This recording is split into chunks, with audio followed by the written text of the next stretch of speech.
तो हेलो दोस्तों, कैसे हैं आप सब। मुझे उम्मीद है आप सब बहुत बेहतरीन होंगे और अपने अपने जीवन में अच्छा कर रहे होंगे। तो आप सबका स्वागत है हमारे इस प्यारे से प्लेटफॉर्म पे। तो दोस्तों जैसा कि आप सबको मालूम है, हम लोग जो हैं टीजीटी एसएसटी का पेपर जो है चंडीगढ़ वाला, टीजीटी एसएसटी का पेपर चंडीगढ़ वाला, ठीक है, टीजीटी एसएसटी चंडीगढ़ वाला जो पेपर है 2015 का, उसको सॉल्व कर रहे हैं दोस्तों। तो आप लोगों का बहुत स्वागत है। ठीक है, अभी तक हम इस सीरीज में जो है 2024 का क्वेश्चन पेपर सॉल्व कर चुके हैं पूरी तरह से, और 2015 के क्वेश्चन पेपर का जो है हमने आपको पहले 25 क्वेश्चन दे दिए हैं। आप हमारे इस चैनल को विजिट करके वो वीडियो देख सकते हैं दोस्तों। और 2024 का भी जो है हमने वीडियो बनाए हुए हैं, उन वीडियोज़ को भी आप देख सकते हो दोस्तों, है। और दोस्तों हम इन क्वेश्चंस को इस सेंस में कर रहे हैं कि इनसे पहले तो कॉन्सेप्ट समझे जाएं कि किस कॉन्सेप्ट से क्वेश्चन आ रहे हैं, ताकि हमको पता चले कि कौन कौन से कॉन्सेप्ट जो है रिपीट हो रहे हैं। दूसरा हमारा प्रयास यही है दोस्तों कि जितना हो सके सभी चारों ऑप्शंस को अच्छे से डिस्कस कर लिया जाए, क्योंकि कॉन्सेप्ट लिमिटेड है। तो इन कॉन्सेप्ट को देख लेते हैं कि कौन कौन से वो 4 ऑप्शंस हैं जो दिए जा रहे हैं। उन चारों ऑप्शंस को हम अगर पढ़ेंगे तो हमारा रिवीजन हो जाएगा बहुत अच्छे लेवल पे, और हम आगे के फ्यूचर के क्वेश्चंस के लिए रेडी हो जाएंगे दोस्तों।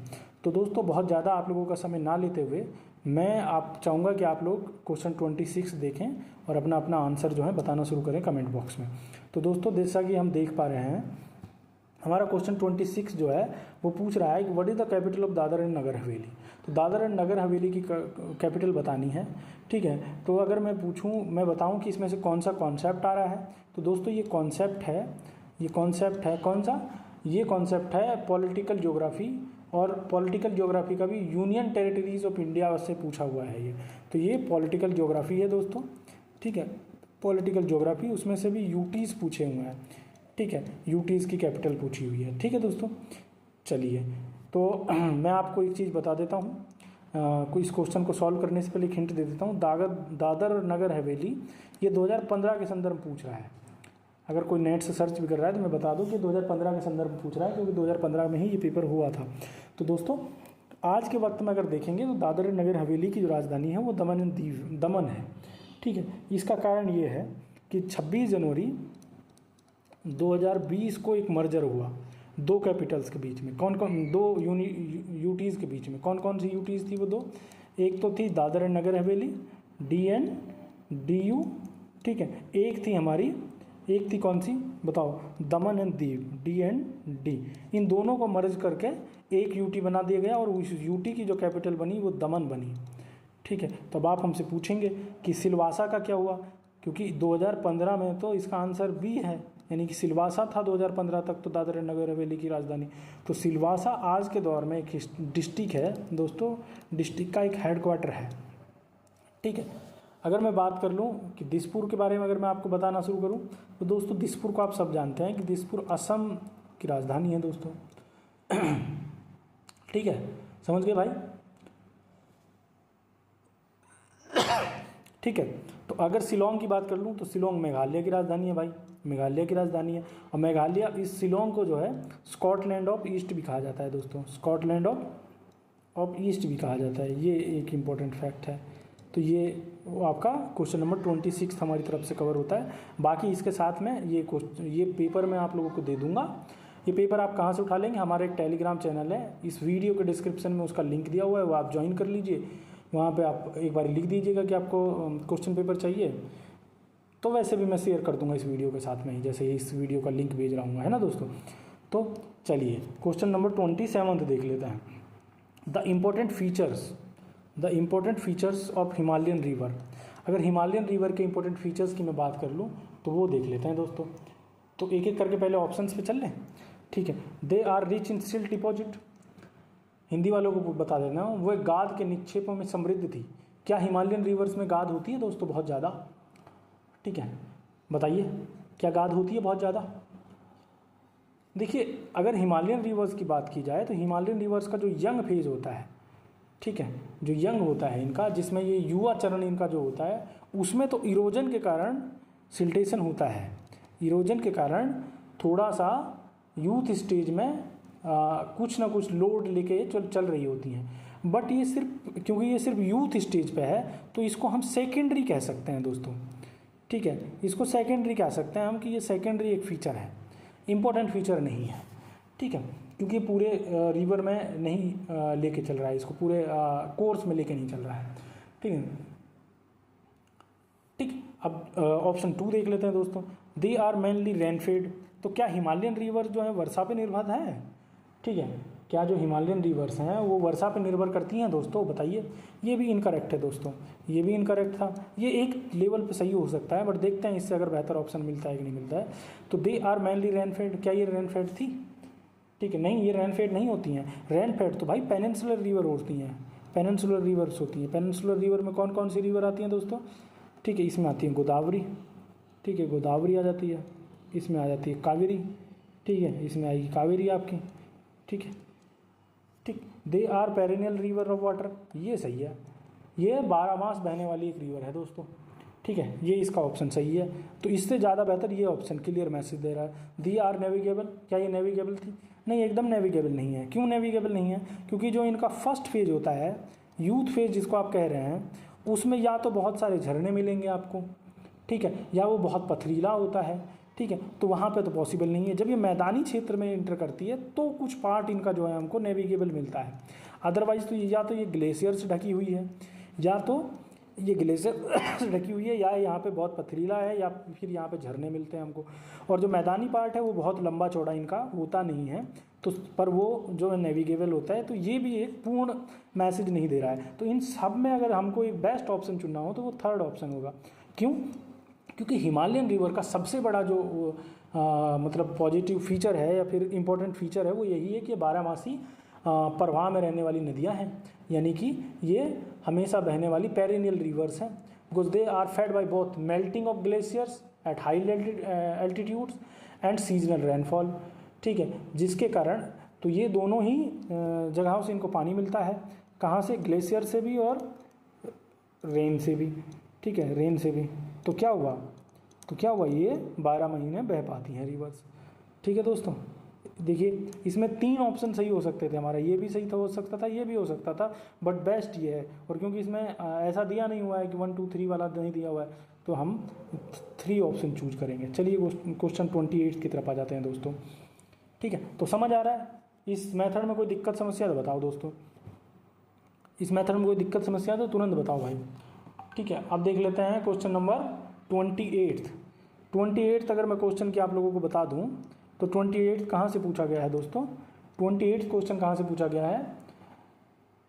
ये इंडस्ट्रियल ज्योग्राफी का एक सेगमेंट पकड़िए, इंडस्ट्रियल ज्योग्राफी में से भी क्या पूछा गया है?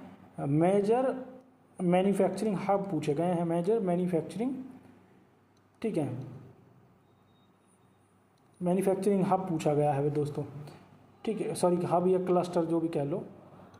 ठीक है, ठीक है, अब देख लेते हैं, इनको मैच करना है, प्लेस 1 को इंडस्ट्री से मैच करना है। हरिद्वार किस चीज़ के लिए जाना जाता है दोस्तों? हरिद्वार किसके लिए जाना जाता है बताओ, बताओ दोस्तों।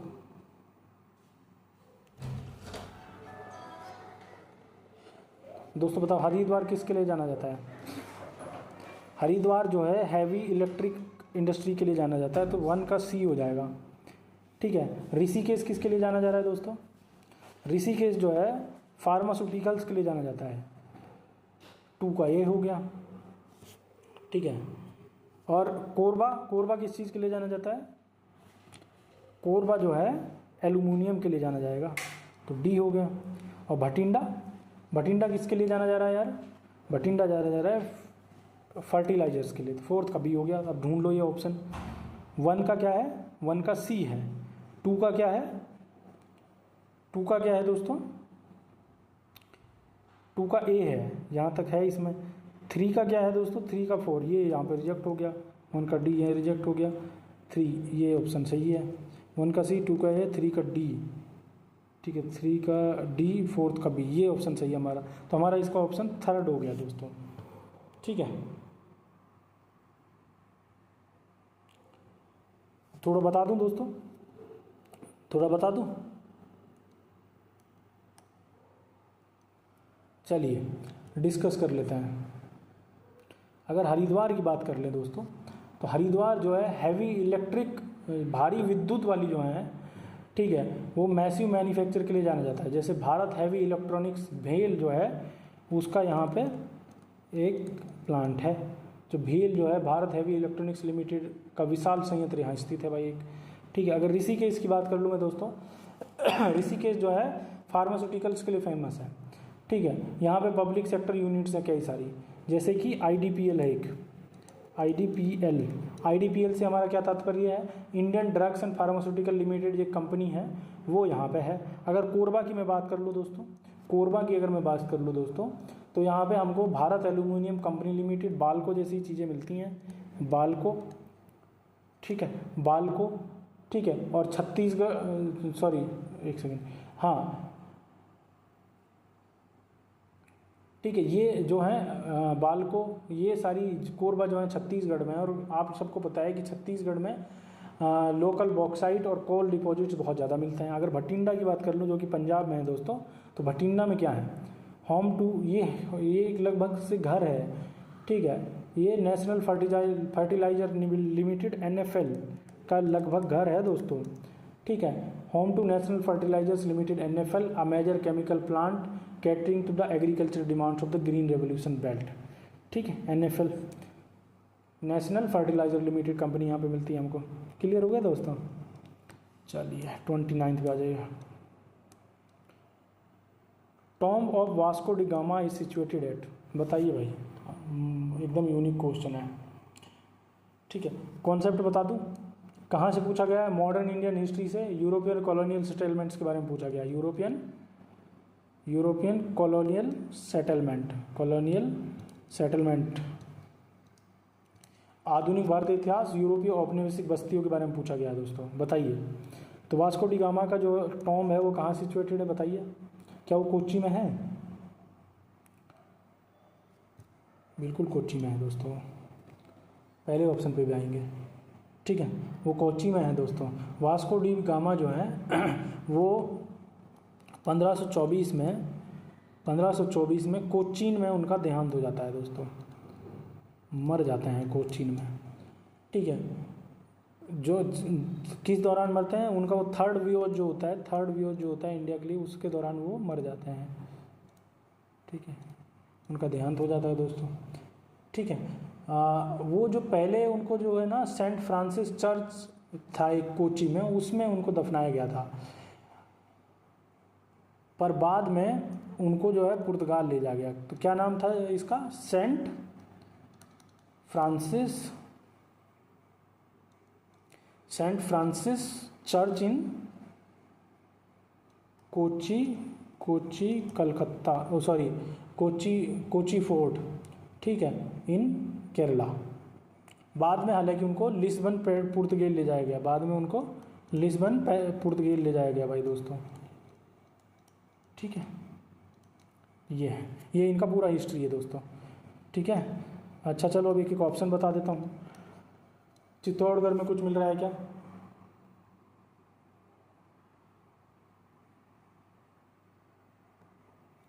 चित्तौड़गढ़ की अगर हम बात कर लेते हैं तो ये राजपूतों का गढ़ रहा है, दिल्ली सल्तनत और मुगलों के खिलाफ जो है राजपूतों के रेजिस्टेंस का एक सिंबल रहा है, ठीक है दोस्तों। यहाँ पे हमको पुर्तगीज़ का किसी भी तरह से कोई एग्जाम्पल नहीं मिलता है, तो ये राजपूतों का गढ़ था, दिल्ली सल्तनत एंड मुगल जो सुल्तान थे उनके खिलाफ इनका रेजिस्टेंस रहा, ठीक है दोस्तों। तो ये ऑप्शन गलत हो गया, कोची इसका ऑप्शन है ही सही।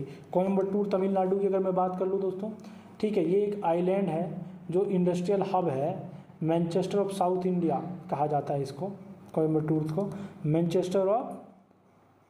मैनचेस्टर ऑफ साउथ इंडिया कहा जाता है इसको, ऑफ साउथ इंडिया, ठीक है ना दोस्तों। मैनचेस्टर ऑफ साउथ इंडिया कहा जाता है कोयम्बटूर को, क्यों? क्योंकि यहाँ पे बहुत सारी टेक्सटाइल मिल वगैरह आपको मिलेंगी, टेक्सटाइल मिल्स मिलेंगी यहाँ पे आपको, ठीक है दोस्तों, ठीक है। तो यहाँ पे भी किसी तरह का हमको पुर्तगीज़ का कोई टॉम नहीं मिलता है। A post independence plant industrial city famous for its integrated steel plant, Durgapur steel plant के लिए फेमस है अपने, किस चीज़ के लिए? Built longer after the colonial era began, ठीक है, तो ये एक जो यहाँ पर स्टील प्लांट है उसके लिए फेमस है अपना, ठीक है, दुर्गापुर के, अगर वेस्ट बंगाल की बात कर लूँ तो मैं। ठीक है दोस्तों, film and TV institute of India is located at, बताओ भाई, बताओ ये क्वेश्चन का आंसर बताओ, तब तक मैं पानी पी लेता हूँ, गला सूख रहा है।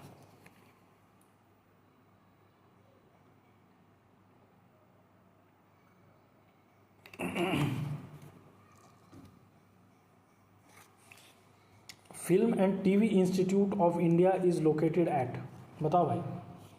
ये national institutes media and cinema infrastructure से रिलेटेड सवाल है। राष्ट्रीय संस्थान मीडिया और सिनेमा का बुनियादी ढांचा जो है उससे जुड़ा हुआ है। तो क्या फिल्म टीवी इंस्टीट्यूट जो है लोकेटेड है पुणे महाराष्ट्र में? एकदम सही है, पहला ही ऑप्शन सही है। बता देता हूँ film and TV institute FTII के नाम से जिसको जाना जाता है, ये कहाँ है? गवर्नमेंट ऑफ इंडिया के द्वारा 1960 में बाय GOAI किसने, कहाँ पे इस्टेब्लिश हुआ ये? ठीक है, प्रभात स्टूडियो के प्रमाइसिस में पुणे महाराष्ट्र में इस्टेब्लिश हुआ, प्रभात स्टूडियोज़ के। ठीक है दोस्तों, अब देख लेते हैं सेकंड ऑप्शन, देख लेते हैं सेकंड ऑप्शन में हमको कुछ मिलता है क्या। ठीक है, अगर राजकोट की बात कर लें तो राजकोट जो है ना एक प्रोमिनेंट कमर्शियल सिटी है भाई, कमर्शियल सिटी है। ठीक है, कमर्शियल सिटी है। किस रीजन में आती है ये सौराष्ट्र में आती है दोस्तों, सौराष्ट्र में आती है। ठीक है, ये आती है सौराष्ट्र में। ठीक है, ठीक है, और अगर हिस्टोरिकली मैं इसको जोड़ दूँ हिस्ट्री, क्योंकि मैं हिस्ट्री का स्टूडेंट हूँ, तो ये जो है महात्मा गांधी जी के अर्ली एजुकेशन के लिए जाना जाता है, अर्ली एजुकेशन ऑफ आदरणीय M गांधी जी। ठीक है, चलिए, यहाँ पे कोई भी फिल्म का इंस्टीट्यूट नहीं है। पिंपरी महाराष्ट्र की बात कर लें अगर, ये भी एक इंडस्ट्रियल ट्विन सिटी है, इंडस्ट्रियल ठीक है, इंडस्ट्रियल ट्विन सिटी है ये, जो कि पुणे के पास है, पुणे के नज़दीक है। ठीक है, ये पुणे के पास का एक औद्योगिक शहर है जो ऑटोमेटिव विनिर्माण और हिंदुस्तान एंटीबायोटिक्स लिमिटेड के लिए जाना जाता है। ठीक है, किसके लिए जाना जाता है? Hindustan antibiotics limited. ठीक है, और ऑटोमेटिव मैन्युफैक्चरिंग के लिए। अगर मैं इसकी बात कर लूँ पेराम्पर तमिलनाडु के बारे में बात कर लूँ, तो क्या है पेराम्पर तमिलनाडु?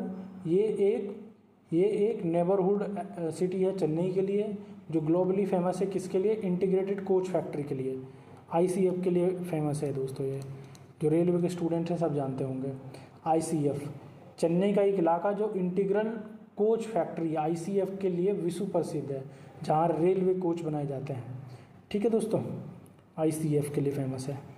चलिए 31st क्वेश्चन देख लेते हैं अब तुरंत। मैं इसको थोड़ा सा कर लेता हूँ जूम आउट, दिख जाए ताकि क्वेश्चन दिख गया आप लोगों को क्वेश्चन दोस्तों। चलिए, he was first to repudiate the absolute view of political obligation and to postulate rights of individual against the state. This is why he is regarded as the pioneer of individualism. He is individualism का pioneer किसको कहते हैं? ये राजनीतिक सिद्धांत और आधुनिक व्यक्तिवाद और उदारवाद के आधार पर एक कॉन्सेप्ट है। ठीक है दोस्तों, किस पे बेस्ड कॉन्सेप्ट है ये मॉडर्न इंडिविजुअलिज्म और लिबरलिज्म के ऊपर बेस्ड क्वेश्चन है।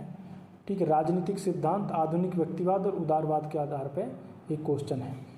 ठीक, अब इसका पहला ऑप्शन देख लेते हैं दोस्तों। जेम्स मिल के बारे में बात कर लें, जेम्स मिल के बारे में।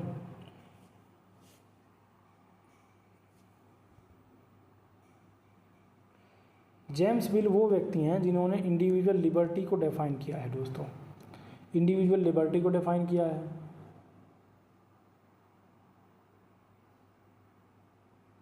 ठीक है, और ये जो है इनकी एक कमी ये थी कि ये यूटिलिटेरियन फाउंडेशन पे आधारित थे, यूटिलिटेरियन फाउंडेशन पे आधारित थे इनका जो कॉन्सेप्ट था।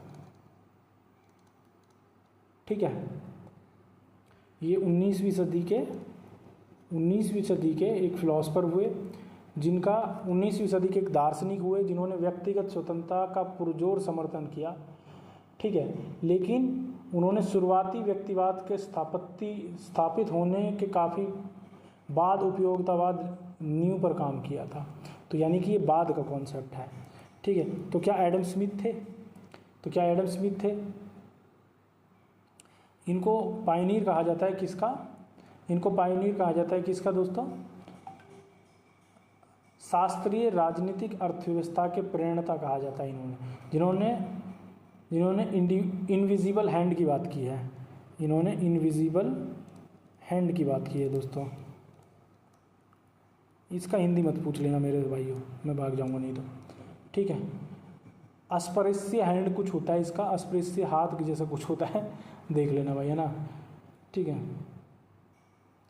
तो ये हैं, और ये जो बात करते हैं ये क्लासिकल पॉलिटिकल इकोनॉमी के जो हैं प्रणेता हैं, क्लासिकल इकोनॉमी के पायनियर हैं, क्लासिकल पॉलिटिकल इकोनॉमी के पायनियर हैं ये, ठीक है। और क्या कॉन्सेप्ट और क्या कंट्रीब्यूशन है इनका दोस्तों? आप लोगों ने कॉन्सेप्ट पढ़ा होगा लेजर फेयर कैपिटलिज्म, ठीक है। और इनको चैंपियन कहा जाता है इकोनॉमिक इंडिविजुअलिज्म का, ठीक है। और दोस्तों इनका और क्या था, और क्या कंट्रीब्यूशन था इनका? अगर और कंट्रीब्यूशन की बात कर लूँ तो एक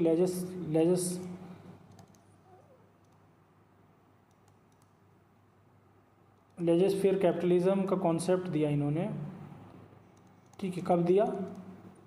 1776 में, ठीक है। इन सारी चीज़ों के लिए जाने जाते हैं, ठीक। और ये जो दो चीज़ें हैं हमारी, इनविजिबल हैंड और ये क्या करती हैं? इकोनॉमिक इंडिविजुअलिज्म की तरफ लेकर जाती हैं सोसाइटी को। फिर देख लेते हैं जॉन लॉक साहब को। तो जॉन लॉक साहब को देख लेते हैं। इनको फादर ऑफ लिबरलिज्म कहते हैं, फादर ऑफ लिबरलिज्म, ठीक है दोस्तों। इनको क्या कहते हैं? Father of liberalism. ये वो आदमी हैं जिन्होंने रिजेक्ट किया मोनार्क्स की अथॉरिटी को और उनके राइट्स को, किसी भी तरह के राइट्स को, मोनार्क्स को। हिंदी वाले को बताऊंगा, भी रुक जाओ।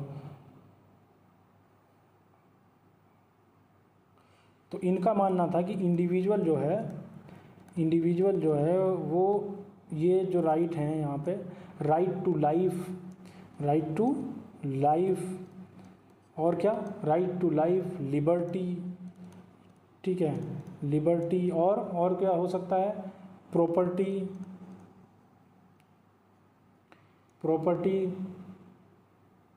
ये ऐसे राइट्स हैं जो कि इंडिविजुअल को नेचुरली मिलते हैं। कैसे मिलते हैं दोस्तों? नेचुरली मिलते हैं और इनको कोई स्टेट वायलेट नहीं कर सकता, अकॉर्डिंग टू जॉन लॉक साहब। तो आपका पहला आंसर तो ठीक है, इंडिविजुअलिज्म का जो है पायनियर ऑफ इंडिविजुअलिज्म कौन है? जॉन लॉक है। ये एडम स्मिथ इकोनॉमिक इंडिविजुअलिज्म की बात करते हैं, ठीक है। ये इंडिविजुअल लिबर्टी की बात करते हैं। हर्बर्ट स्पेंसर को देख लेते हैं दोस्तों अब, ठीक है। हर्बर्ट स्पेंसर को देख लेते हैं, ठीक है। हर्बर्ट स्पेंसर की अगर बात कर लें तो इन्होंने क्या कॉन्सेप्ट दिया है? ये भी 19th सेंचुरी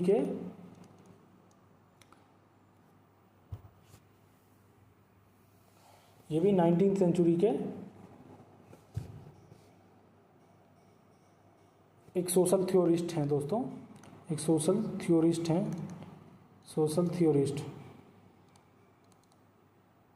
ठीक है। एक सोशल थ्योरिस्ट हैं जो कि क्या बात करते हैं? Who advance extreme scientific individualism through social Darwinism, ठीक है। जो कि एडवांस एक्सट्रीम साइंटिफिक इंडिविजुअलिज्म की बात करते हैं, किस चीज़ पे आधार पे? सोशल डार्विनिज्म के कॉन्सेप्ट पे, और सर्वाइवल ऑफ द फिटेस्ट की बात करते हैं।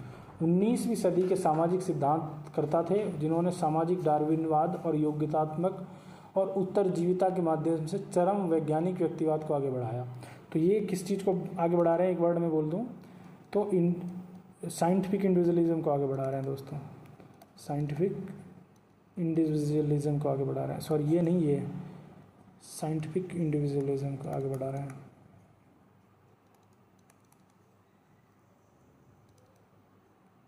ठीक है दोस्तों।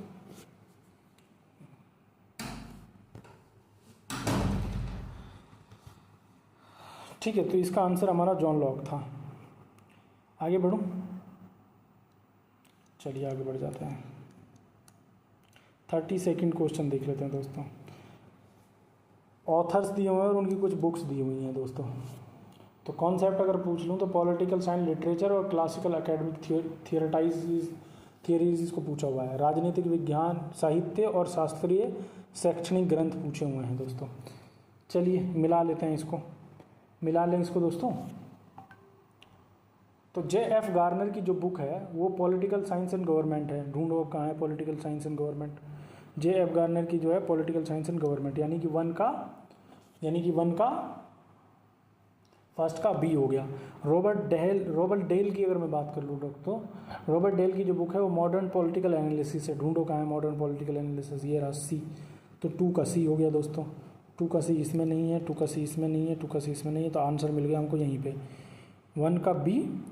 ठीक है, 2 का सी और R.G. गेटल का जो है 3 का डी पॉलिटिकल साइंस है। ठीक है, R.N. गिलक्रिस्ट का क्या है दोस्तों, प्रिंसिपल ऑफ पॉलिटिकल साइंस, ये आंसर है इनके।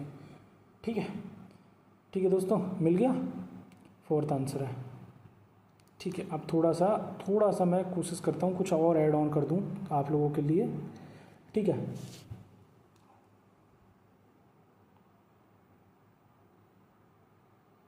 तो J.F. गार्नर जो हैं जिन्होंने क्या लिखी है book, political science and government जिन्होंने लिखी है, ये किस चीज़ के लिए फेमस है? ये राज्य की परिभाषा और दायरे पर अपने संरचनात्मक सिद्धांतों के लिए प्रसिद्ध है। अगर अंग्रेजी वालों को बता दूं तो ये structural formulation on the definition and scope of the state के लिए फेमस है।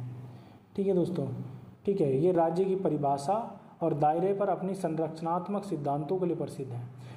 ठीक है, स्ट्रक्चरल फॉर्मुलेशन के लिए फेमस है, किस चीज़ के लिए? Definition and scope of the state, definition and scope of the state पे स्ट्रक्चरल फॉर्मुलेशन पे के लिए फेमस है ये। ठीक है, ठीक। रॉबर्ट डेल की अगर बात कर लूँ मैं, ये एक जो है एक प्रमुख बहुलवादी विचारक हैं जिन्होंने सत्ता और लोकतंत्र के अनुभवजन्य अध्ययन को पुनर्गठित किया है दोस्तों। ठीक है, अगर मैं अंग्रेजी में बता दूं या फिर आसान भाषा में इसको बता दूं तो ये एक प्लूरलिस्ट है, एक थिंकर है जिन्होंने डिफाइन किया है empirical study and power of democracy को। ठीक है, study of power and democracy. ठीक है, रॉबर्ट डेल के ये हैं। R.G. गेटल की अगर मैं बात करूं जिन्होंने पॉलिटिकल साइंस के नाम की बुक लिखी है, ये एक हिस्टोरिकल टेक्स्ट बुक है, non for historical text book analysis covering the evolution of political institutions. तो ये एवोल्यूशन की बात करते हैं किसकी? पॉलिटिकल इंस्टीट्यूशंस की। ठीक है, और R.N. गिलक्रिस्ट की अगर बात कर लूँ दोस्तों, R.N. Gilchrist principle of political science जिन्होंने दिया है, ये क्लासिकल टेक्स्ट है, a classical text widely used across Commonwealth domains to clarify early constitutional theories. तो अर्ली कॉन्स्टिट्यूशनल थ्योरीज पे ये बात करता है। ठीक है दोस्तों, अर्ली कॉन्स्टिट्यूशनल थ्योरीज को क्लेरिफाई करता है। तो ये है इनका वो। ठीक, समझ आ गया भाइयों? चलिए भाई 33rd क्वेश्चन देख लेते हैं। आप बताइए देख के इसका जवाब, तब तक मैं बहुत ज़्यादा बोलना पड़ रहा है यार, पानी पी लेता हूँ।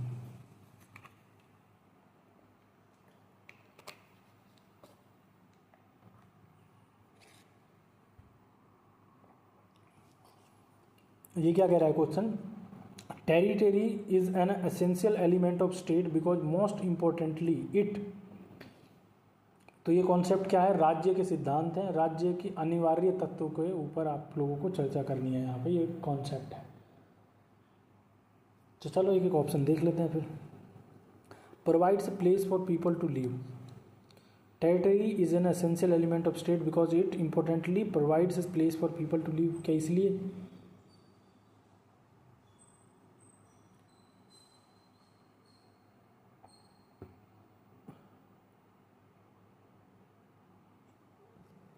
ये पूछ रहा है एसेंशियल एलिमेंट है। देखिए ये सोशली तो एसेंशियल है दोस्तों, सोशली तो ये करेक्ट है, बट दिक्कत क्या है इसमें दिक्कत क्या है, ये स्टेट का जो मतलब एब्सोल्यूट लीगल सुप्रीम पावर होती है, सोवरेनिटी होती है, उसके बारे में बात नहीं कर रहा है। ठीक है,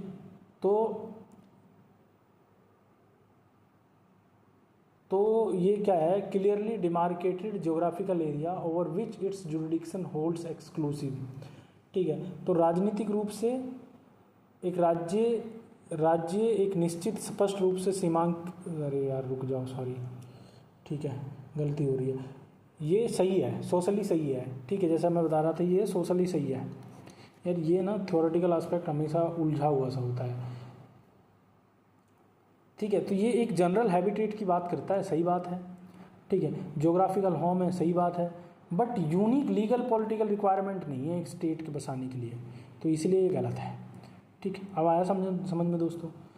अगर हिंदी वालों को बता दूं तो ये हालांकि सामाजिक रूप से ये सच है, ये सही है एकदम, ये राज्य तंत्र की अनूठी कानूनी राजनीतिक आवश्यकता के बजाय एक सामान्य निवास स्थान या भौगोलिक घर का वर्णन करता है, तो इसलिए हमारा यह आंसर नहीं होगा।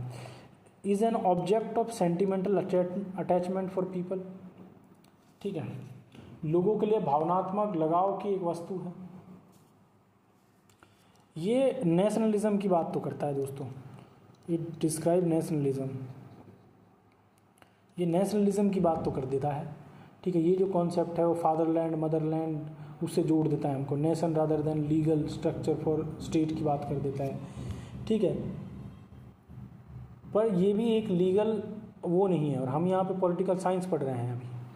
ठीक है, तो ये एक सेंटिमेंटल अटैचमेंट है लोगों का, ना कि एक लीगल रिक्वायरमेंट है। अब थर्ड देख लेते हैं दोस्तों, provides a resource for the sustenance of the population. ठीक है, ये क्या कह रहा है, जनसंख्या के भरण पोषण के लिए संसाधन उपलब्ध कराता है। तो ये एक रिप्रेजेंट करता है कि इकोनॉमिक फंक्शन ऑफ टेरिटरी को, ना कि लीगल फंक्शन को, which is essential for survival. तो ये जो है सर्वाइवल के लिए तो इम्पोर्टेंट है। ठीक है, बट स्टेट का एक एसेंशियल पार्ट नहीं है। ठीक है, तो देख लेते हैं, और symbolize the sphere of sovereignty of the state, ये सही ऑप्शन है इसका। ठीक है, अगर हम लीगली जब बात करते हैं तो लीगली हम बात क्या करते हैं, पॉलिटिकली जब एक state can't exercise absolute legal supreme power, एक स्टेट जब तक अपना सुप्रीम पावर को इंजॉय ही नहीं कर सकता जब तक कि उनके पास एक मतलब वेल डिफाइंड टेरिटरी ना हो। अगर वेल डिफाइंड टेरिटरी नहीं होगी तो स्टेट अपनी कंप्लीट सोवरेनिटी को एंजॉय ही नहीं कर सकता, और कंप्लीट सोवरेनिटी नहीं होगी तो एक स्टेट फिर वो कैसे हुआ। ठीक है, तो clearly geographical area over which it's jurisdiction holds exclusive authority is something which define state. अगर मैं हिंदी वाले छात्रों को बता दूं तो दोस्तों देखिए, एक राज्य के लिए सबसे ज़रूरी ये है कि उसके पास एक पहले से वेल डिफाइंड सीमा हो। ठीक है, क्योंकि वो वेल डिफाइंड सीमा पर ही अपनी जो है संप्रभुता स्थापित करेगा, क्योंकि संप्रभुता ही क्या है, उसकी सर्वोच्च शक्ति है। ठीक है, अगर ये सर्वोच्च शक्ति ही वो नहीं दिखा पा रहा है तो वो स्टेट कैसा है फिर। ठीक है दोस्तों, तो इसका हमारा जो आंसर है वो 4th होगा दोस्तों। ठीक है, 34th पे आ जाते हैं। ये डीप क्वेश्चन था यार बहुत। ठीक है, हालांकि इसको कोई भी जवाब दे सकता है। The important characteristics of citizenship, citizenship की इम्पोर्टेंट कैरेक्टरिस्टिक्स बतानी है। ये जो है concept and duties of citizenship political theory से क्वेश्चन है, राजनीतिक सिद्धांत और नागरिकता की अवधारणा और कर्तव्य पे क्वेश्चन पूछा हुआ है। ठीक है, बताओ भाई। Allegiance to the state, citizenship, participation in politics of the country, enjoyment of civil and political rights, desire to promote general wellbeing. बताओ इनमें से कौन सा सही है। चलिए एक एक करके डिस्कस कर लेते हैं, ऐसे नहीं आएगा मज़ा। ठीक है, तो allegiance to the state, allegiance to the state में क्या आता है भाई, ये एक फंडामेंटल लीगल बॉन्ड है जिसके लिए एक सिटीजन हमेशा जो है एक उससे बंधा हुआ है, किससे, बंधन से बंधा हुआ है, जिसमें उसको स्टेट के प्रति कुछ जिम्मेवारियां निभानी ही पड़ती हैं। एक फंडामेंटल लीगल बॉन्ड है जो कि बाइंड करता है एक citizen to protect and respect the sovereignty of state. तो ये सही है दोस्तों। Participation in politics in the country, क्या ये सही है? बताओ दोस्तों।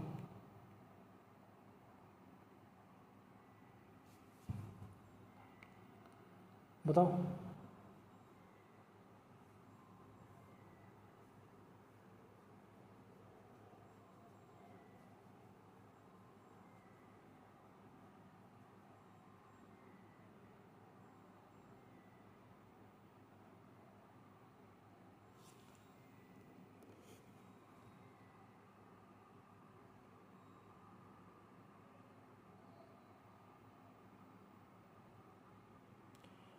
बिल्कुल इसकी भी ज़रूरत है भाई, ठीक है, इसकी ज़रूरत है। बट अभी मॉडर्न अगर कॉन्सेप्ट में देख लिया जाए, प्रीवियसली तो जो भी डेमोक्रेसीज़ हैं वो एडवोकेट करती हैं, डेमोक्रेसी तो एडवोकेट करती हैं कि एक एक्टिव पार्टिसिपेशन होना चाहिए। बट जो भी मॉडर्न थ्योरीज़ हैं वो कह रही हैं कि एक सिटीजन चाहे तो वो पॉलिटिकली पैसिव और अपोलिटिकली फुली मतलब अपने स्टेटस को मतलब ऐसा रख सकता है कि वो पार्टिसिपेट ना करें, ठीक है। तो इस नाते जो है participation in politics of the country एक जो है एक संशय वाला वो है। While highly encourage in democracies, modern political theories acknowledge that citizens can legally choose to remain politically passive और apolitical while fully retaining their status as a legal citizen. तो अगर वो पॉलिटिक्स में पार्टिसिपेट नहीं कर रहा है तब भी वो एक सिटीजन रह सकता है दोस्तों। तो ये एक ऐसा ऑप्शन है जो हमको यहाँ से काट के चलना होगा। अब थर्ड देख लें, enjoyment of civil and political rights, ठीक है। Enjoyment of civil and political rights की अगर बात कर लूँ तो to defining privileges that distinguish legal citizen from residence aliens. तो ये enjoyment of civil and political rights इसलिए ज़रूरी है ताकि जो हमारा जो सिटीजन है, जो हमारा वहाँ का लीगल सिटीजन है और एक वो है जो आके सिर्फ रह रहा है, उन दोनों में डिस्टिंग्विश करने के लिए, उन दोनों में अंतर करने के लिए ज़रूरी है कि हम कुछ जो है लीगल राइट्स जो हैं अपने सिटीजन्स को दें। और उसी के लिए ज़रूरी है ये कि हम वह परिभाषित विशेषाधिकार जो कानूनी नागरिकों को निवासी विदेशी नागरिकों से अलग करते हैं, तो ये ज़रूरी है दोस्तों, ठीक है। Desire to promote general wellbeing, सामान्य कल्याण को बढ़ावा देने की इच्छा बिल्कुल ज़रूरी है। सक्रिय नागरिक भागीदारी में अंतर्निहित सामाजिक नैतिक कर्तव्य है। The civil moral duty inherent in active republic participation, ये भी ज़रूरी है। तो एक बी को अगर छोड़ दिया जाए, एक 2 को अगर छोड़ दिया जाए तो हमारा आंसर होगा ये 1, 3 and 4। Which of the following ignores the distinctions between state and society. अरे यार आज बहुत बोलना पड़ रहा है भाई।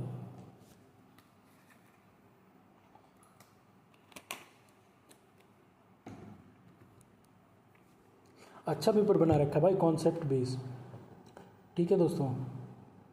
अगला क्वेश्चन है, which of the following ignores the distinctions between state and society, ठीक है। तो ये अगर इसका मैं कॉन्सेप्ट आपको बता दूं तो ये कॉन्सेप्ट कहाँ से है, ये राज्य समाज का द्विभाजन और राजनीतिक दर्शन का एक क्वेश्चन है, पॉलिटिकल फिलॉसफी का, जिसमें स्टेट सोसाइटी की डिक्टोमी की बात करनी है हमको, ठीक है। तो इसका आंसर देख लेते हैं।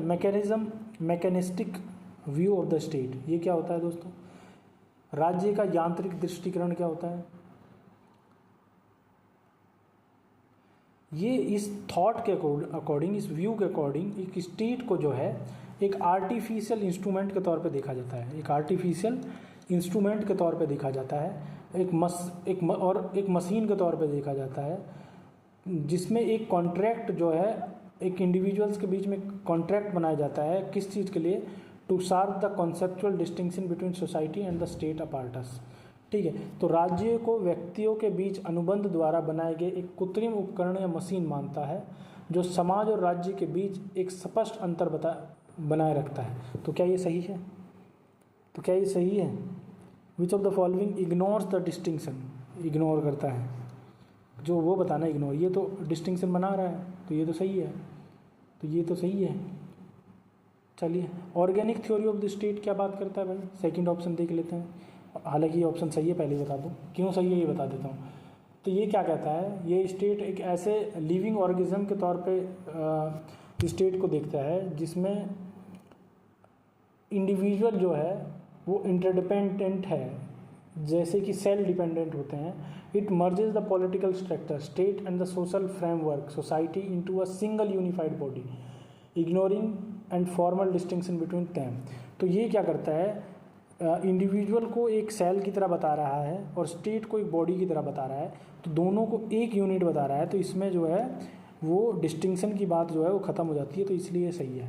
मार्क्सिस्ट व्यू ऑफ स्टेट की अगर मैं बात कर लूँ दोस्तों, ठीक है, तो ये क्या बताता है, ये एक इंस्ट्रूमेंट बताता है स्टेट को जो क्लास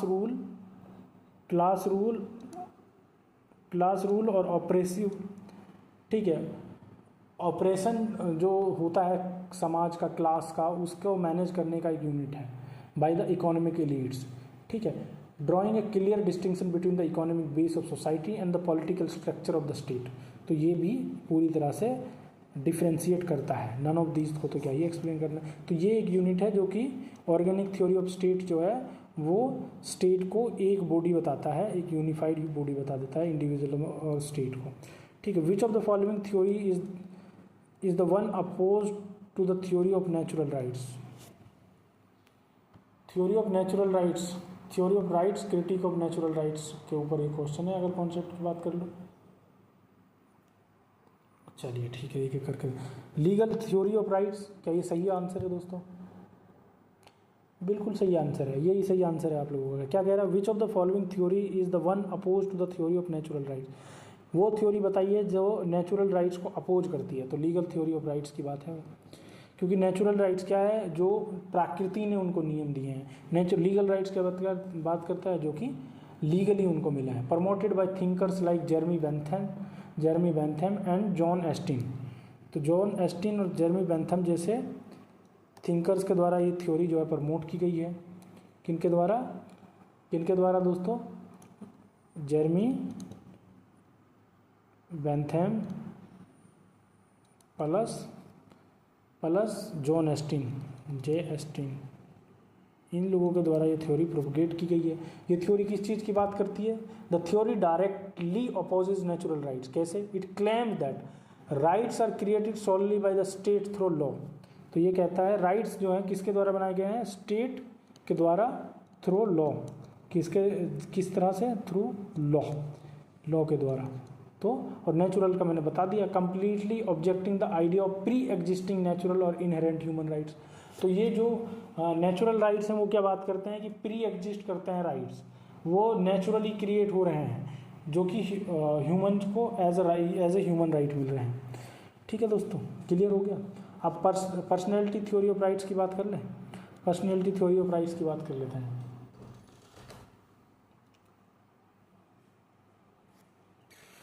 ठीक है, पर्सनैलिटी थ्योरी ऑफ राइट्स की बात कर लेते हैं। तो ये क्या बात करता है? ये एसेंशियल कंडीशन रख देता है for the moral and psychological development of A individuals personality.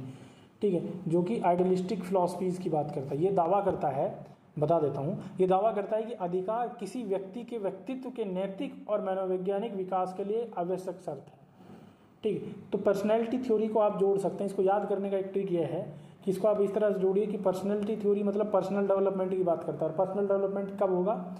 ठीक है, वो कब होगा? जब नैतिक और मनोवैज्ञानिक विकास होगा, तब ही पर्सनल डेवलपमेंट होगा दोस्तों। ठीक है, हिस्टोरिकल थ्योरी ऑफ राइट्स की बात कर लो। ये क्या आर्ग्यूमेंट देता है? That rights are the product of long standing social customs. तो लॉन्ग स्टैंडिंग सोशल कस्टम्स की बात करता है। लॉन्ग स्टैंडिंग सोशल कस्टम,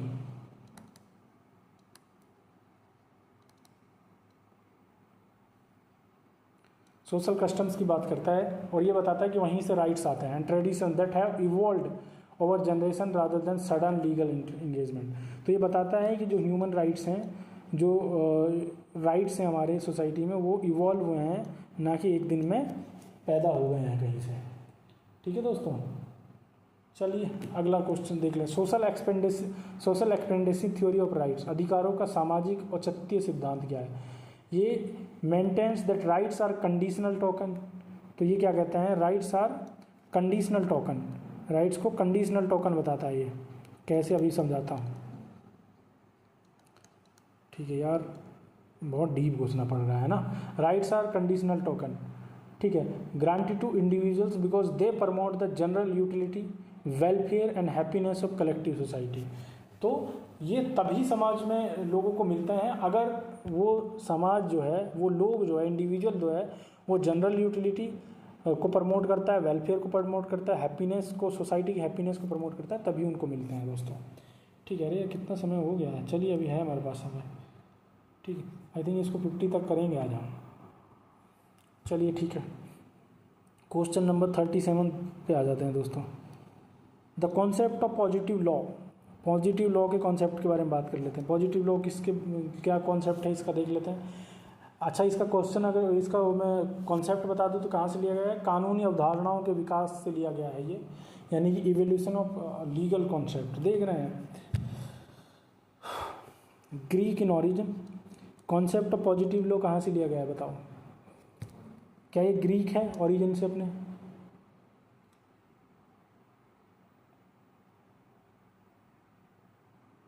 बताओ भाई,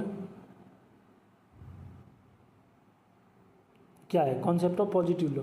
तो ग्रीक्स की अगर बात कर लें तो ये नेचुरल लॉ पे फोकस करते हैं, ज़्यादा नेचुरल लॉज पे फोकस करते हैं। इनका मानना था ग्रीक्स की जो फिलॉसफी है, ग्रीक जो फिलॉसफी है वो हैविली और नेचुरल लॉज पे फोकस करती है, फिजिसिस पे, और आइडियलाइज करती है जस्टिस को as grounded in cosmic reasons rather than highly formal.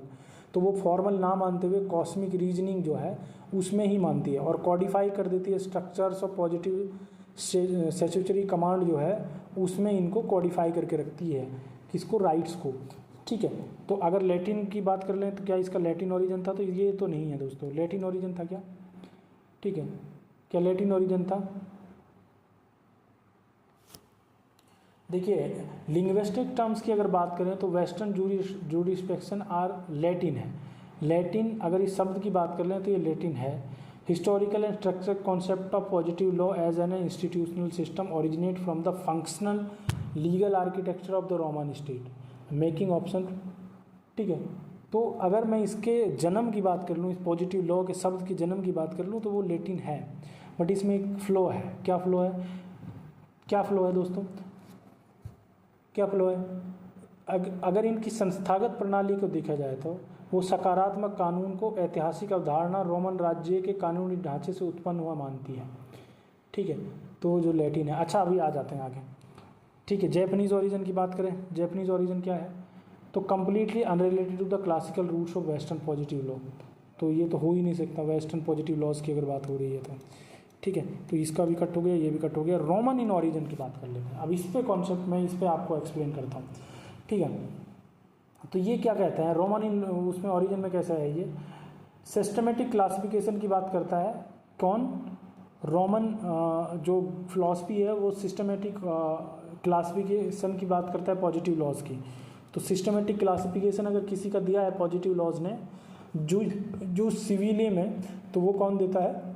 वो रोमन फिलॉसफी देती है। वो कॉडिफाई करती है ह्यूमन लॉ को और इसको अलग करती है किससे? नेचुरल लॉज से, और रिलीजियस जो डिक्टेट्स होते हैं उनसे अलग बनाती है इसको। Was structurally pioneered and institutionalised by Roman jurist and codification like the 12 tables and Justinian's corpus juris civics. तो रोमन जो कल्चर है उसके जो जूरिस्ट हैं वो इनको कोडिफाई करते हैं। ठीक है, और एक तरह से जो है पॉजिटिव लॉज की अगर बात कर लें तो वो रोमन ओरिजिन से हैं। तो इसका 4th आंसर हो जाएगा भाई। 73rd amendment act in Indian constitution is complete extremely important for political empowerment of. बताओ भाई, क्या वो वुमेन थे, शेड्यूल कास्ट थे, शेड्यूल ट्राइब्स थे, ऑल ऑफ द अबव? बताओ।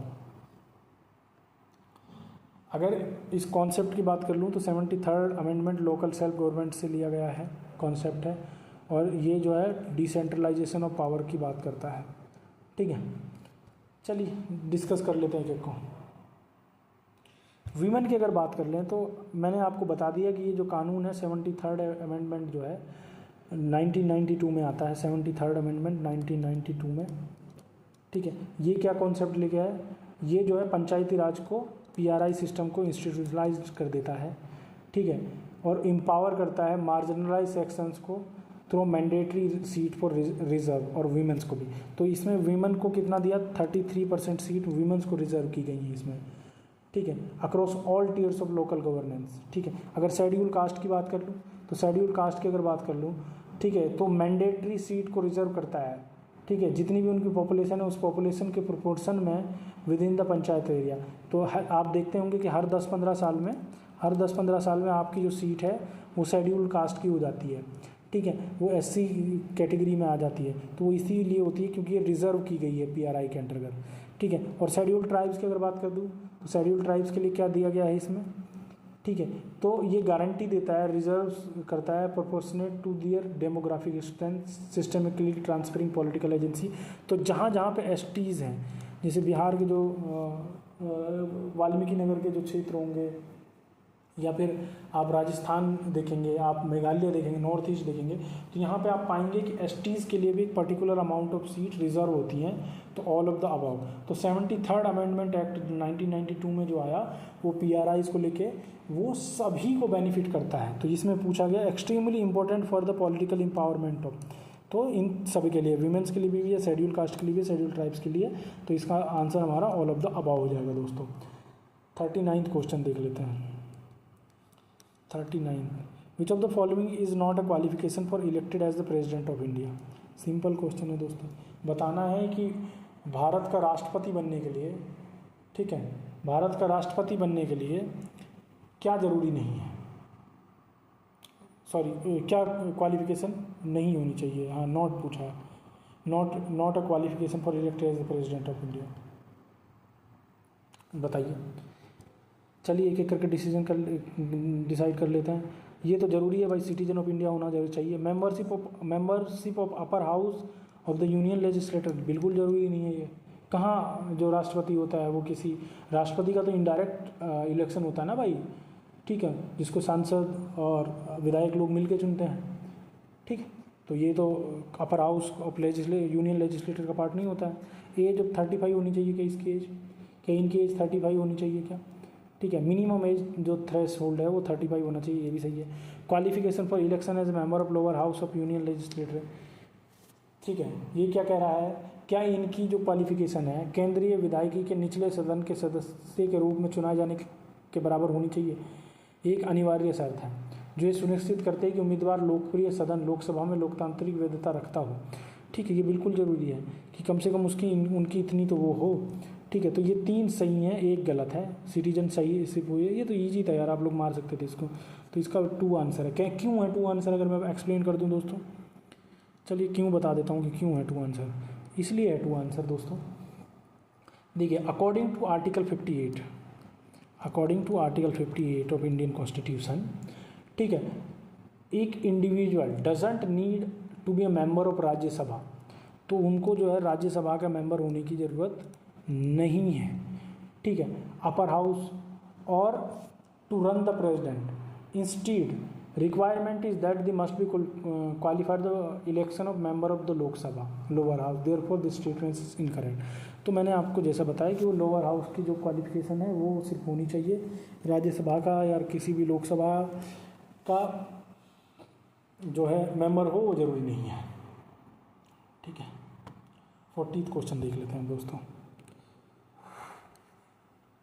During the operation of an emergency the fundamental rights में be suspended bye, ठीक है, इमरजेंसी के दौरान फंडामेंटल राइट्स सस्पेंड करे जा सकते हैं किसके द्वारा, Lok Sabha with its 2/3 members present and voting. बताओ दोस्तों, क्या वो लोकसभा के द्वारा किए जा सकते हैं। लोकसभा का जो योगदान होता है वो पार्टिसिपेट किस में करता है, वो अप्रूव करता है ओवरऑल इमरजेंसी प्रोक्लेमेशन को, बट उसकी ज़रूरत नहीं है direct execution of power to suspend fundamental rights. तो इमरजेंसी की जो ओवरऑल प्रक्रिया है उसकी घोषणा करने के लिए तो लोकसभा की इसकी ज़रूरत है हमको, बट इसके लिए नहीं है, तो इसको हम काट देंगे। Parliament with both houses passing A resolution bye a simple majority, ठीक है, क्या इसकी ज़रूरत है। संसद के विशेष बहुमत के माध्यम से आपातकाल की अवधि बढ़ाने के प्रस्ताव पारित करती है, लेकिन अधिकार के प्रवर्तन को निलंबित करने के लिए विशिष्ट शक्ति राष्ट्रपति के पास है। तो ये भी गलत है, राष्ट्रपति के पास है, मैंने बता भी दिया आप लोगों को, ठीक है। तो लोकसभा जो है पार्लियामेंट जो पास करती है वो स्टैट्यूटरी रेजोल्यूशन लेके आती है टू एक्सटेंड और review emergency via special majority, but इनके पास में स्पेसिफिक पावर नहीं है सस्पेंड करने के लिए राइट्स को। None of the about discuss करना नहीं है, तो अभी से ये डिस्कस कर लेते हैं कि ये सही क्यों है। कौन सा सही है दोस्तों? द प्रेसिडेंट सही है। तो क्यों सही है? Under the article, Indian article 359, Indian constitution के आर्टिकल 359 के according, during a proclamation of national emergency, president जो है वो एक्सप्लिसिट राइट को होल्ड करता है, कॉन्स्टिट्यूशनल अथॉरिटी है उनके पास, to issue an order suspending the rights to move any court of the enforcement of fundamental rights. तो ये इनके पास, राष्ट्रपति के पास अंडर आर्टिकल 359 के अंतर्गत ये राइट होता है कि वो फंडामेंटल राइट्स को सस्पेंड कर सकते हैं। Dominion states of India was established under, dominion status of India कब आया? बताओ दोस्तों, 41 का बताओ। इसका जवाब तो हलवा है, इंडियन इंडिपेंडेंस एक्ट 1947 आ रहा है भाई। चलो एक एक करके डिस्कस कर लूँ। गवर्नमेंट ऑफ इंडिया एक्ट 1999, भारतीय सरकार अधिनियम 1919, ये डयार की लेके आता है दोस्तों, ये डयार की लेके आता है। ये क्या लेके आता है? डयार की लेके आता है। बता रहा हूँ इनके क्या क्या इंपॉर्टेंट चीज़ें थी इसमें। ये डयार की लेके आता है, ठीक है। और बाइक इंट्रोड्यूस डयार की in the provinces and bicameral central legislator, और सेंट्रल में बाइकैमरल लेके आ जाता है, ठीक है।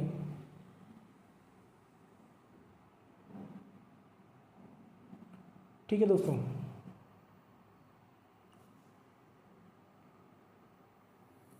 बट डोमिनियन स्टेटस नहीं देता है, ठीक है, डोमिनियन स्टेटस नहीं देता है। तो गवर्नमेंट ऑफ इंडिया एक्ट 1935 की अगर बात कर लूँ तो ये फेडरेशन ऑफ इंडिया की बात करता है, फेडरेशन ऑफ इंडिया की बात करता है दोस्तों। प्रोविंशियल ऑटोनॉमी की बात करता है, प्रोविंशियल ऑटोनॉमी की बात करता है, ठीक है, प्रोविंशियल ऑटोनॉमी की बात करता है। और डोमिनियन स्टेटस नहीं देता है बट। तो हमारा 1947 सही आंसर है। बता देते हैं कैसे। 1947 ये 1947 एक्ट जो है वो ब्रिटिशर्स के राज्य को ख़त्म कर देता है और इंडिया और पाकिस्तान को जन्म देता है, ठीक है। इससे जो है दोनों को इंडिपेंडेंट डोमिनियन स्टेटस मिल जाता है, पाकिस्तान और उसको, ठीक है। India maintain its this constitutional status until 26 January 1950 when it adopted its own constitution become a sovereign and Republic, ठीक है। ठीक दोस्तों, क्लियर। 42वां क्वेश्चन देख लेते हैं। At the political level welfare state model believe that only dash a state can perform the task of development. Political governance और विकास के तुलनात्मक मॉडल की चर्चा करनी है। क्या बोल रहा है ये? At the political level the welfare state model, ठीक है, वेलफेयर विकास के तुलनात्मक model, welfare state model believe that only a state socialist state can perform the task of development. इसका डेमोक्रेटिक स्टेट, ठीक है, बता देते हैं कैसे। डेमोक्रेटिक कैसे है?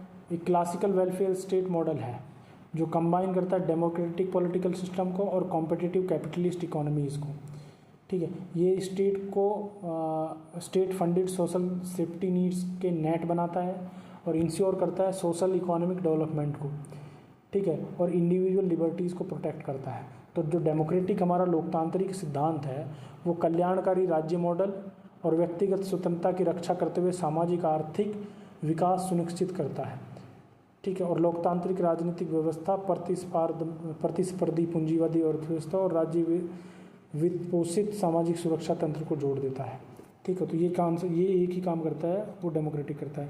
अगर सोशलिस्ट की बात कर लें दोस्तों, ये कंप्लीट स्टेट ऑनरशिप की बात करता है दोस्तों, कंप्लीट स्टेट ऑनरशिप की बात करता है, ठीक, कंप्लीट स्टेट ऑनरशिप की बात करता है। अगर कम्युनिस्ट की बात कर लूँ, ठीक है, अगर कम्युनिस्ट की बात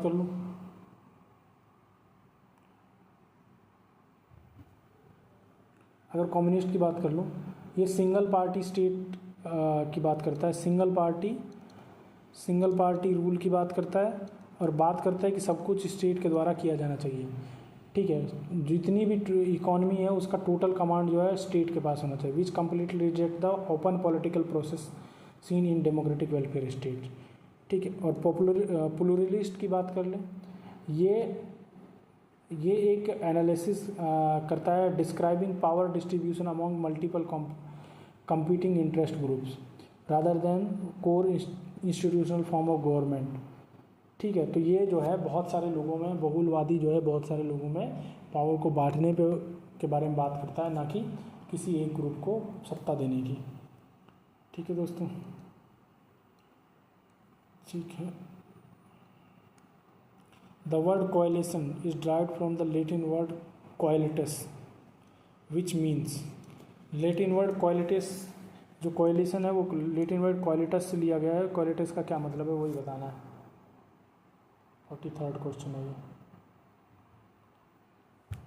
कोएलिटस का मतलब होता है to grow together, to grow together. The word coalition comes from the Latin prefix co together and the word alere to nourish और ग्रो। ठीक है, तो forming coalition which literally mean to grow together into a single political body. ठीक है, अगर मर्ज की बात कर ले तो मर्ज एक कंप्लीट विले हो जाता है, कंप्लीटली लूजिंग इंडिविजुअल लिबर्टी हो जाती है। यहाँ पे एक परमानेंट ग्रुप में आप जाके मिल जाते हैं, ये कोएलिशन नहीं है। और टू सपोर्ट, दूसरा टू सपोर्ट क्या है, रिप्रेजेंट करता है एक एक्शन को और कॉन्सिक्वेंसेस को। ठीक है, alliance but it doesn't capture the literal emotional etymological meaning of root word coalitus. ठीक है, सपोर्ट मतलब किसी को सपोर्ट दिखा देना, बस बाहर से भी दिखाई जा सकती है, कोएलिशन की ज़रूरत नहीं है उसमें।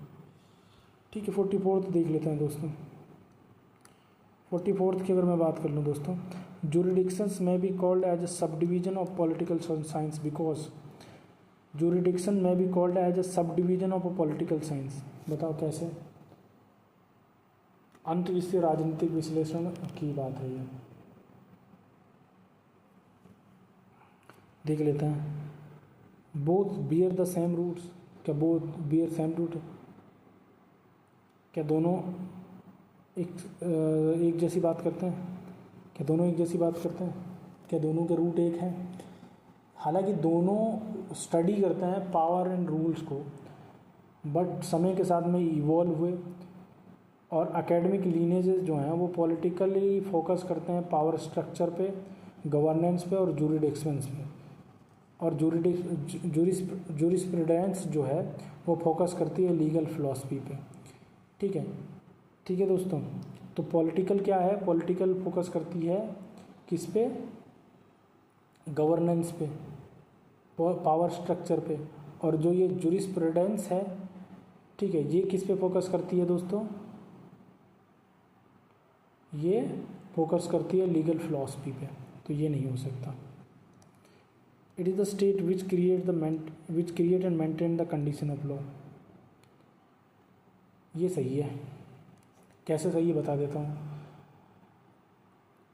जुरिस्प्रूडेंस जो है ये considered as subdivision of political science. तो पॉलिटिकल साइंस का तो एक सब डिवीजन है, because laws doesn't exist in a vacuum, they depend on the sovereignty authority of the state for their creation, enforcement and systematic validation. तो विधि शास्त्र को राजनीतिक विज्ञान का एक उपभाग माना जाता है, क्योंकि कानून शून्य में मौजूद नहीं होते, वे अपने निर्माण, परिवर्तन और सत्यापन के लिए राज्य की संपूर्ण सत्ता पर निर्भर करता है। ठीक है, तो ये भी है। Law is a science only in the same science in which politics is called as a science. ठीक है, मैथोडोलॉजिकल कंपैरिजन की अगर बात कर लें तो regarding their status as a social science, ठीक है, but it doesn't explain the functional dependency. ठीक है, तो मैथोडोलॉजिकली बात हो सकती है, तो इसका बी आंसर है दोस्तों। The word ombudsman is derived from the root ombud which is Swedish and which means. ये क्वेश्चन 2024 में भी रिपीट हो रहा है भाई। ठीक है, तो वर्ड जो है एम्ब्यूडिसमेंट वो क्या है, उसका मतलब क्या है, वो स्वीडिश वर्ड है क्या, और वो उसका मतलब क्या है। A person who acts as a representative of another person. Ombudsman का, एम्ब्यूड का मतलब होता है एक ऐसा व्यक्ति, एक व्यक्ति जो दूसरे व्यक्ति के प्रतिनिधित्व के रूप में कार्य करता है। ये एक ओल्ड स्वीडिश टर्म है एम्ब्यूडिसमेंट, जो कि एक प्रॉक्सी एजेंट के तौर पे और representative appointed to the guard the interest and legal rights of citizen against institutional well practices, उसके लिए यूज हुआ था। ठीक है, कॉन्साइज कीपर क्या होता है दोस्तों, तो ये पहला ही answer, who acts as a representative of another person, पहला आंसर है इसका। कॉन्साइज कीपर क्या होता है, ये एक मेटाफोरिकल डिस्क्रिप्शन है। ठीक है, एक मेटाफोरिकल डिस्क्रिप्शन है जो कि किस चीज़ के लिए इस्तेमाल किया जाता है, मॉरल एडवाइजर के तौर पे, but it doesn't capture the literal legal definition of Swedish root word. ठीक है, तो ये जो है वो मॉरल एडवाइजर के तौर पे देखे जाते हैं। Upholder of law and morality, upholder of law and morality क्या है भाई, ठीक है, ये एक ब्रॉड फिलोसफिकल कैरेक्टराइजेशन है जो कि ऑफिस को जनरल गोल के तौर पे देखा जाता है। जो ये ऑफिस है एम्ब्यूडिसमेंट का, उसके ऑफिस के जनरल गोल पे देखा जाता है। बट ये किसी जो शब्द स्वीडिश वर्ड दिया गया उसके रूट्स इससे नहीं मिलते हैं, ऑल ऑफ द अबव हो नहीं सकते, तो ये आंसर है। 46 देख लेते हैं, इकोनॉमिक्स आ गया भाई। I am relieve now. As long as the substitution effects dominates, as long as substitutions effect dominates the income effect, labor supply curve is, ठीक है, ये अर्थव्यवस्था के श्रम अर्थशास्त्र और आपूर्ति कार्य labour economic and supply function से रिलेटेड कॉन्सेप्ट है भाई।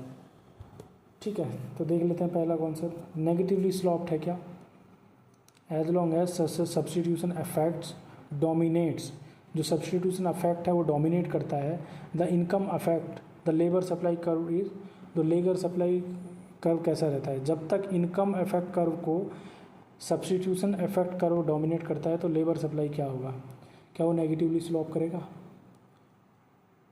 क्या वो नेगेटिवली झुका हुआ होगा, ऋणात्मक ढाल होगा उसका। ये तब होता है दोस्तों, ये कब होता है, जब हायर वेजेस जो है lead people supply to less labour. ठीक है, तो ये तब होता है, ये कब होता है, जब उच्च मजदूरी के कारण लोग कम श्रम की आपूर्ति करते हैं, जो कि यानी कि लोग कम उपलब्ध होते हैं श्रम के लिए, जो कि प्रतिस्थापन प्रभाव के हावी होने पर होता है। ठीक है, अगर अंग्रेजी में बता दूं, occurs if higher wages lead people to supply less labour, which is not the case when the substitution effect, तो ये नहीं हो सकता, नेगेटिव नहीं हो सकता। पॉजिटिवली स्लॉप्ड होता है क्या, बिल्कुल पॉजिटिवली, अगर नकारात्मक नहीं होता तो पॉजिटिवली होगा।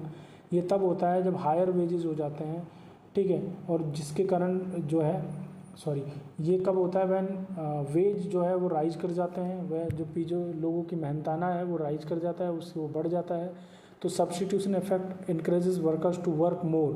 तो इससे क्या होता है कि सब्स्टिट्यूशन जो है वर्कर्स को अफेक्ट करता है, किस तरह से, उनको इनक्रेज करके ज़्यादा से ज़्यादा काम करने के लिए, work more hours, because luxury becomes more expensive as long as this effect is stronger than the income effect. तो इससे लेबर सप्लाई का कर्व जो है वो अपवर्ड हो जाता है, यानी कि पॉजिटिव हो जाता है दोस्तों। तो हमारा बी आंसर इसका सही है। बेंट बैकवर्ड क्या होता है,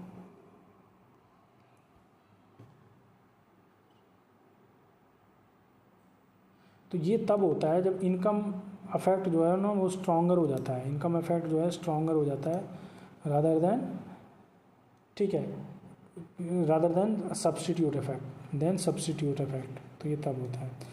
शिफ्टिंग टूवर्ड्स लेफ्ट, ये कब होता है, ये स्ट्रक्चरल डिक्रीज करता है टोटल लेबर में supply caused by non wage factors, जैसे कि डेमोग्राफी में चेंज हो गया, वेज वगैरह पे डिपेंड नहीं कर रहा होता है, तब होता है शिफ्टिंग। ठीक है दोस्तों, चलिए 47 तो देख लेते हैं दोस्तों। When demand curve is elastic marginal revenue is, अगर डिमांड कर्व इलास्टिक है तो मार्जिनल रेवेन्यू कैसा होगा, बताइए कैसा होगा दोस्तों, पॉजिटिव होगा यार, कैसे होगा positive, mathematical relationship between marginal revenue MR and price P is elastic, रुक जाओ आसान भाषा में बताऊँ,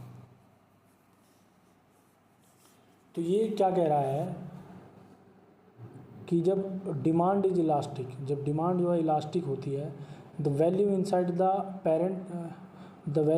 the parenthesis is positive which makes marginal revenue positive, this mean that lowering prices will increase total revenue. तो जैसे ही प्राइसेस लो किए जाते हैं वैसे ही टोटल रेवेन्यू जो है इंक्रीज हो जाता है, तो ये इसीलिए पॉजिटिव होता है दोस्तों। ठीक है, तो ये नेगेटिव कब होता है दोस्तों? नेगेटिव जब होता है ये जब डिमांड जो है इनइलास्टिक हो जाती है। और यूनिटी क्या होती है? यूनिट इकाई क्या होती है? ठीक है, demand is unit elastic, when demand is unit elastic होता है, जब डिमांड यूनिट इलास्टिक होता है, ठीक है, तब होता है ये। और नाइदर पॉजिटिव नॉर नेगेटिव कब होता है? ठीक है, जब जीरो यूनिट होता है, जब जीरो यूनिट इलास्टिसिटी होती है तब होता है ये। ठीक है दोस्तों, 48 को देख लें। An isocost line represent, अच्छा पेपर था यार। An isocost line represent क्या करता है? ठीक है, आइसो कोस्ट लाइन क्या बनाता है? ये कंबाइन करता है combination of two input which cost the same amount to a firm. ठीक है, ढूंढो।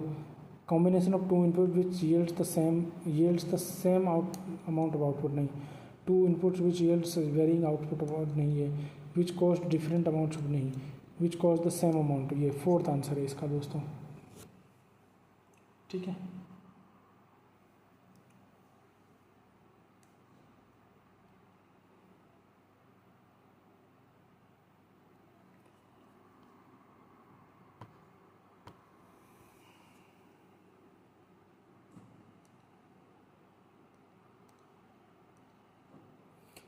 तो 49 क्वेश्चन देख लेते हैं। Lower turning point in a business cycle refers to, बताओ लोअर टर्निंग पॉइंट क्या होता है?